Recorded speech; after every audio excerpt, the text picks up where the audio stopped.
It is Friday, November 18th. Welcome back to another edition of Baseball Today. I am Trevor Plouffe. I just said my own name wrong. That's okay. With me today is super producer Dan Rourke, and we are sending our best to my co-host who's not here today, C. Rosie. As most of you know, he had a little back surgery. He's doing okay. He's resting at home, but he can't really sit right now for 30 minutes or so to give you the show. So we're giving him the day off. I'm running this thing solo today. It's kind of been a dream of mine to get rid of C. Rosie and just kind of run it on my own. And we're going to do that today. And kind of a lot to talk about, even though we're in the off season. Award season has ended. We've named some MVPs. We've gone over managers of the year, rookies of the year, been a few signings, some trades already. So things are popping in the baseball season. Let's get started right away. We're going to start at the top. Judge and Goldie win MVP, and it really wasn't close. Dan Rourke called for this ahead of time. Judge wins almost unanimously. Shohei Ohtani, my pick for MVP, got 2 first place votes by, I believe, 2 Angels writers, so that kind of makes sense. But Judge obviously takes it home, and he had a historic season. I'm going to talk a little bit about it, then I'll bring in my guy, Dan Rourke, to kind of really put everything to bed. I was reading an article on The Athletic, and they're talking about F4 seasons. Now, Judge put together an 11.4 F4 season this year. Since 1956, there's only been 4 instances where a player had a higher F4 than him, and that's Barry Bonds 3 times, and then Mickey Mantle in 1956. I don't know if you guys know who Mickey Mantle is. He's pretty good at baseball.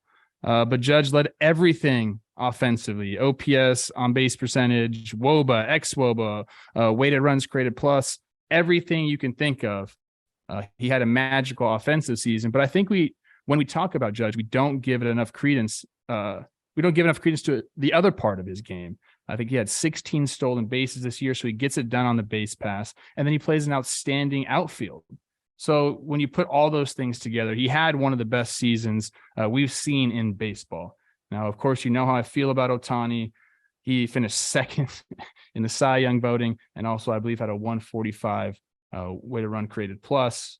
So that's an OPS plus. He had an incredible season, but Judge takes it home. And you know what?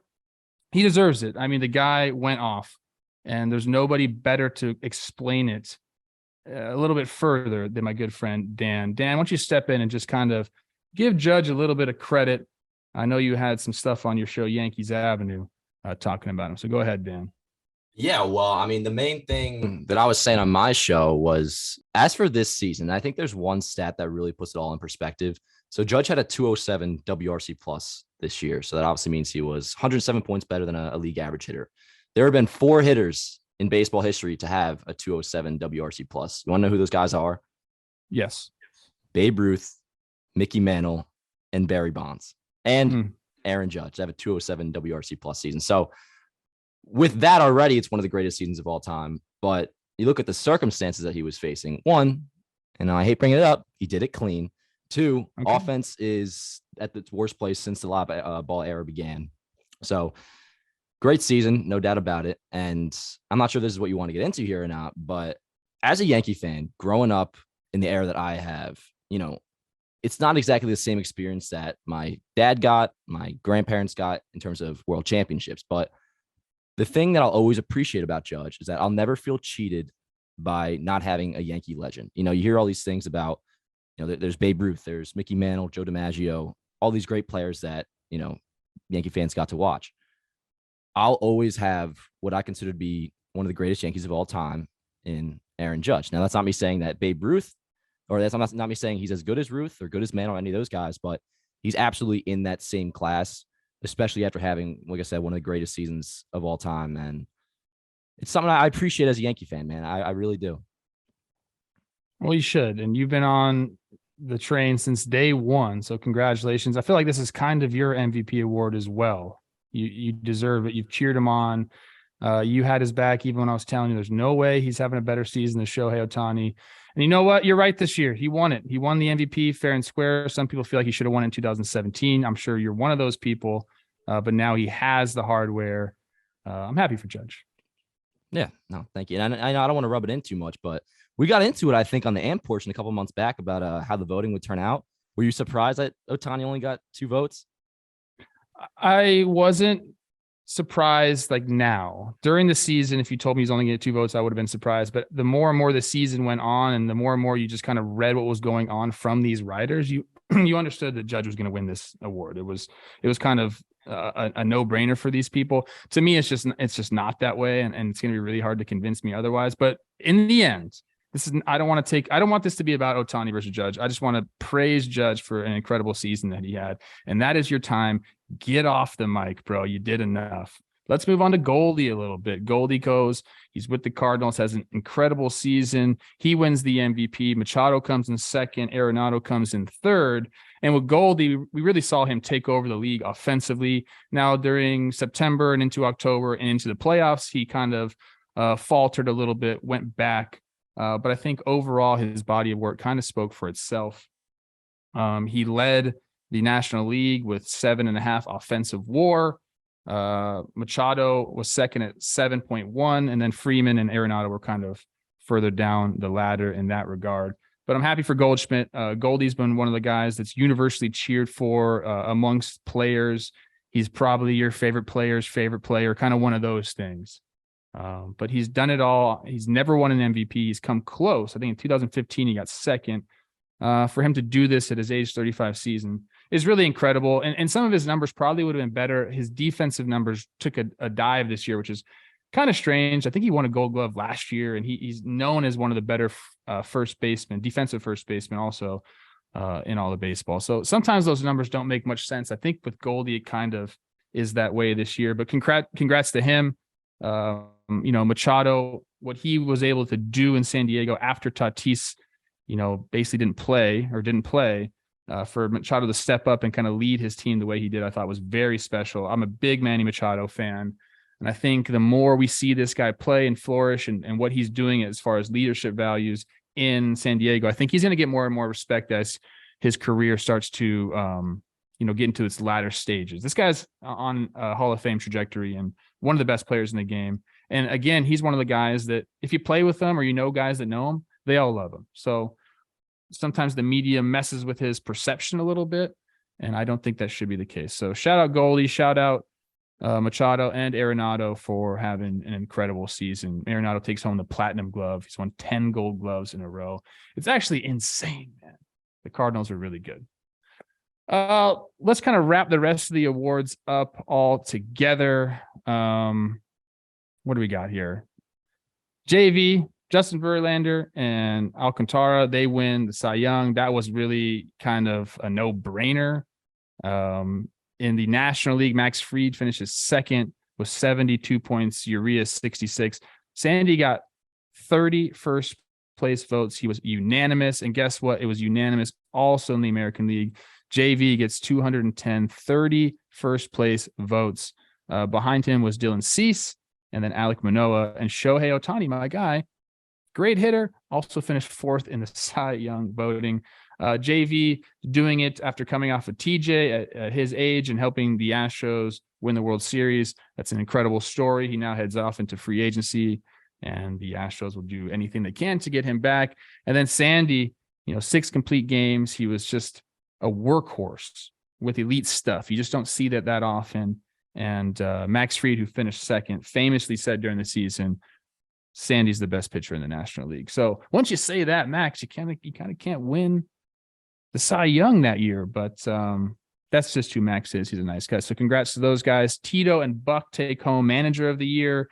2 baseball heads, oldies, if you will, kind of navigating different types of teams.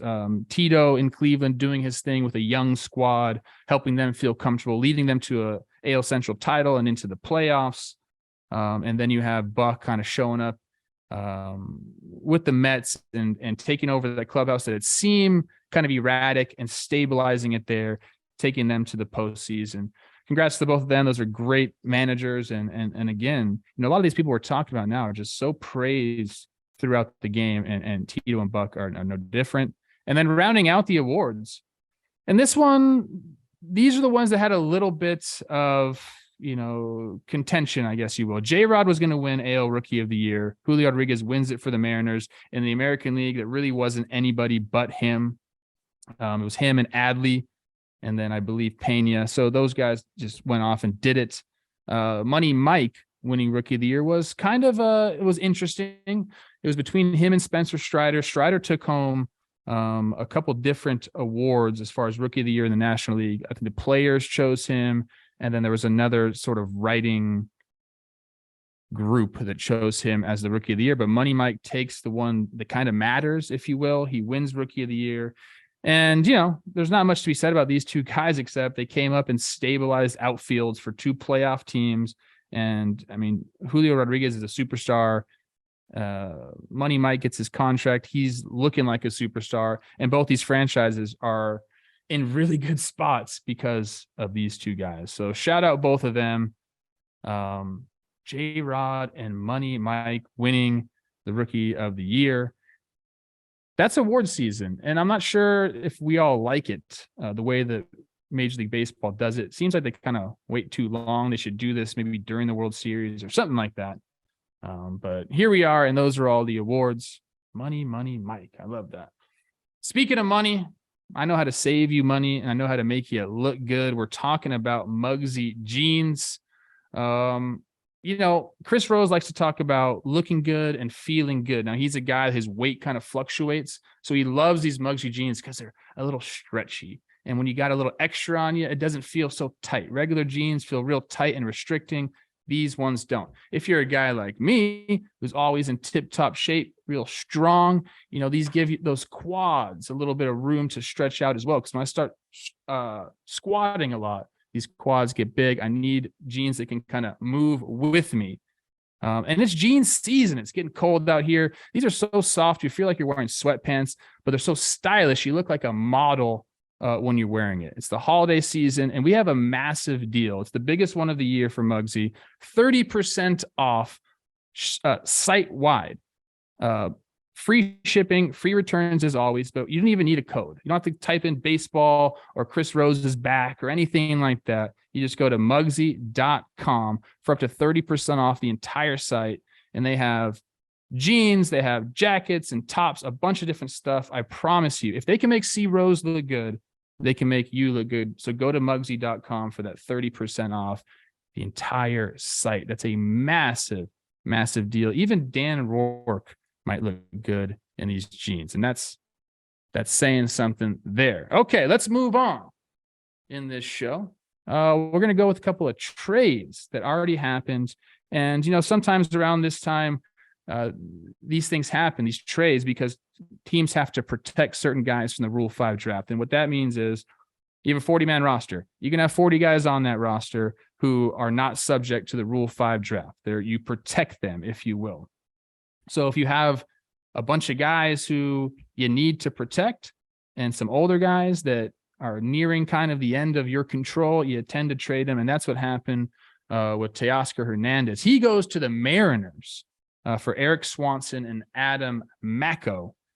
And I think this is a trade that I like for both sides. Now, Teoscar, a really good right-handed outfielder, at times has been one of the premier RBI guys in the game, just a really nice bat for the middle of the order. And what the Blue Jays needed was some left-handed bats. And everyone talked about how right-handed they were. This is going to give them the ability to maybe become a little bit more left-handed. And then for the Mariners, they just need bats and they need outfielders. You got J-Rod in center field. Now with Haniger being a free agent, you can move Teoscar out there and probably pick up somebody else. I think right now Kelnick's slated to be in the outfield. I don't know if that's going to be the case come opening day. I think they're going to go make a move and get another outfielder. But Teoscar is a really good start for them, a great player. And that Mariners team is looking really, really good. And they give up Eric Swanson, who had a really good year. And for the Blue Jays, this gives them a chance to solidify the bullpen. And most teams are always looking to solidify the bullpen. He's got swing and miss stuff, which is always very good when you're looking for guys in the back ends of games. They can shut out, put out fires, all that good stuff. So I really do think this is a trade that helps both teams. Teoscar only has one more year of control. And that's another thing that the Blue Jays look at there is, okay, well, we got a couple guys. It's him, Lourdes Gurriel Jr., And it wouldn't surprise me if maybe they moved on from him too with 1 year of control left. But they got the ball rolling with Teoscar. And like I said, I'm excited for both sides of this trade.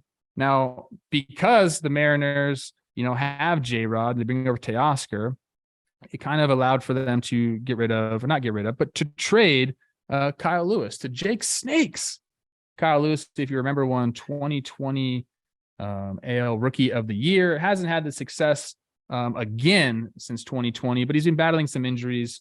A former very high draft pick for the Mariners. Obviously, the pedigree is there, and Jake Snakes are looking to capitalize on that. Sometimes you need a change of scenery and just to be healthy, and maybe their rehab is better than the Mariners' rehab for this particular injury. We'll see. I think it's a buy low type of trade for the for Jake Snakes.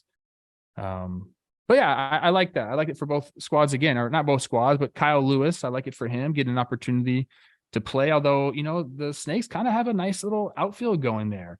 You have, what's the guy's name? Carroll, who is a stud. You have Varsho, and then you have another guy that I'm forgetting right now. McCarthy, I think is his name. So we'll see where Kyle Lewis fits in there, but new organization, new life, new blood, all that good stuff. I think it'll be good for him. And I think that's kind of the big trades that we'll talk about. We'll get into now some signings. And I might bring Dan back in for this one because we're going to start off with Rizzo. He goes back to the Yankees. He gets 2 years, $40 million guaranteed. The way it's structured is it's actually a 3-year deal with a team option for the third year. It's a 2-year, $17 a year he gets, and then the buyout for that third year is $6 million. So in total, he's guaranteed $40 million. I like this move for the Yankees. I think he stabilized the infield defense a little bit over there. He's really good. He makes you feel confident as an infielder throwing over to him as a great first baseman over there. But I think he handles the pressure of New York well, and he really just fit in. And like Yankee fans love him. I talked to Dan about the Yankees kind of like off-season needs, and obviously besides re-signing Judge, getting him to come back, you mentioned, Dan, that Rizzo was one of the guys that you wanted back. I think Joe's McFly echoed that. So if you want to come in and talk about it a little bit, I'd welcome it. All right, bet. Yeah. Excuse me. Damn. Dude, first of all, I thought it was an absolute steal. Going into the offseason, I was thinking that at the very least, it would take 3 years to get Rizzo, like guaranteed 3 years. The 17 mil, I thought, he probably would get right around there. But I think it shows one thing, or at least one main thing, and this is huge to me as a Yankee fan. Rizzo loves being a Yankee. And, you hear all this nonsense about, I'm not sure if you saw the article that was put out a couple weeks back by Andy Martino, but saying how inside the Yankee clubhouse, players are not pleased with the way fans treat them. And like the Yankee experience isn't all that great. Well, when one of the more respected players in the league, and Anthony Rizzo, and just one outside of Judge, probably the biggest voice in that clubhouse, he clearly has no problem. He enjoyed his time here. He says he loves being a Yankee, and I think the deal kind of shows that. But yeah, no, I mean, one, Judge and Rizzo are best friends. So not that it's going to, be a huge deal, but if they were to not re-sign him, it probably wouldn't help the Judge sweepstakes. So that's good. But also, too, I always say this about Rizzo. There's been so many problems with the Yankees roster the last few years, and obviously this past year in 2022. Rizzo's not one of them. On the field, one of the best first basemen in baseball, 32 homers, 132 WRC plus. The defense is still really good. And then, another thing we always hear, speaking of the clubhouse, is that we don't have enough winners. We don't have like the right mindset, whatever that may mean. I'm not sure if there's any, validity to that, but Rizzo, you hear all the time that he's one of the more respected players in the league. So all in all, it was a no-brainer to bring him back, and I'm very pumped about it. I think you're right. I think that this doesn't hurt getting Aaron Judge back. I don't think it's like the one thing that's going to make him sign back, but you got to prove to Judge that you're going to continue to compete. And the Yankees have a lot of stuff they need to figure out before next season. Obviously, Judge is the big one, but there's other, auxiliary parts that need to happen, decisions that need to be made. I mean, these young shortstops better be good, bro. They better be good, because there are some names out there that the Yankees could go get, but they're not going to get because they have these guys. So Dan seems to think maybe they'll go after one of these guys. I'm not so sure about that. Maybe that's for another day. But congrats to Rizzo and the Yankees. I think that, like you said, Dan, was an excellent deal. And the money's right. I think, for both sides. And you do get a proven clubhouse guy, winner, a guy that's going to continue a nice atmosphere for Yankee players and help these young guys. Because you're talking about playing in New York. I said the same thing about New York, Philly, even in Chicago, the White Sox. These are places where it's difficult to play if you play bad, and it's really awesome to play if you play well. So it's like you kind of have to take the good with the bad. If you play in one of these places, you understand there's going to be some extreme highs and some extreme lows, and you just got to be able to deal with it. If you go in there with that mindset, understanding that's going to happen to you, I think it serves you well. So Rizzo doesn't care about that. He knows he's good, very confident. I like that about Rizzo. He seems truly, truly confident. We're going to wrap things up. Couple pitchers staying in LA, and not just the Dodgers. Tyler Anderson, he gets 3 years and a reported $40 million from the Angels. He signed a 1-year, 8 bet on himself deal with the Dodgers, has a fantastic year. Now he goes and cashes in with the Angels. Clearly the Angels, they're another team that needs a lot. Adding Anderson kind of is shaping out their rotation. I think it could be okay. There's some young guys there. There's some talent there. Now the Angels just have to prove it to me, through a season. And do a lot more, but I'm happy for Anderson. I think this is the right step for the Angels. The other one that's back in LA reportedly is Clayton Kershaw. And every single offseason as of late, we hear, well, is he going to go back to Texas where he's from? This dude is a Dodger. He's going to get a statue. I think he should stay with the Dodgers his entire career because he means a lot to the organization and to the city of LA. So he's coming back on a 1-year deal. I don't know what the number is going to be. I'm assuming it's going to be right around 20 million, something like that. But honestly, he's one of the more disrespected pitchers in all of baseball. Clayton Kershaw is a Hall of Famer. He's one of the best pitchers of our generation, but people sometimes forget about that. But he's back in LA.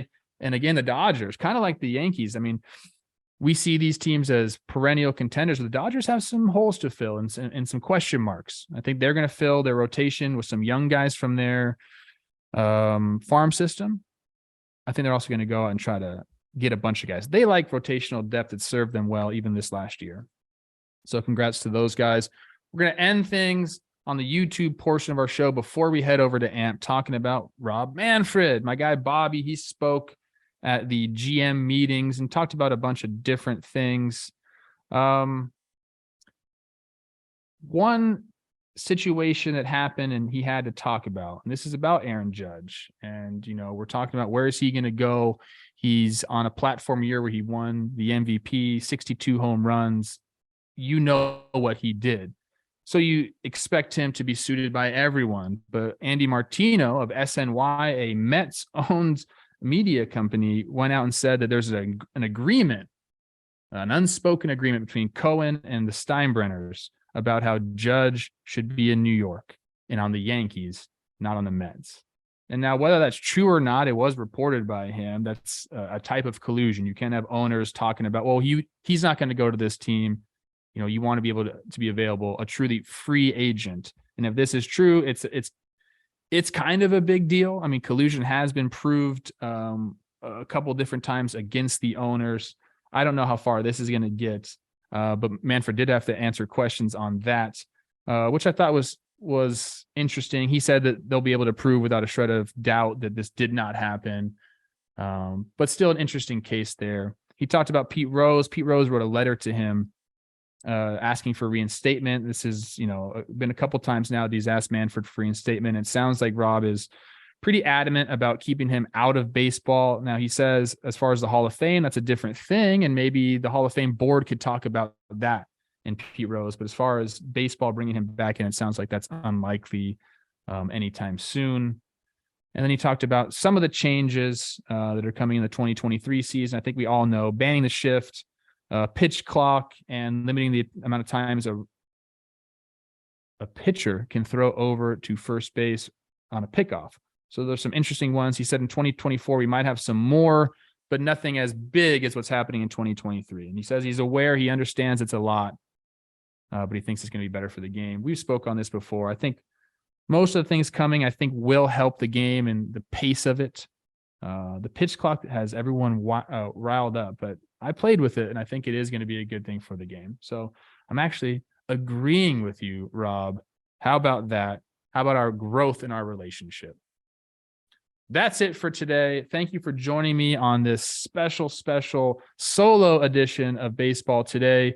Producer Dan, thank you for your contributions as always. And everybody in the comments, leave Chris Rose, some get well wishes. Say, see Rose, hope your back is feeling better. And then you can also tell him Trevor did such a good job on the show. Maybe you just take a few more weeks off. I'll do this solo all the time. Anyways, that's it for today. I think we'll be back next week on Monday and then Wednesday before Thanksgiving. Check us out twice. Check our socials to make sure what time we're going, and we will see you then.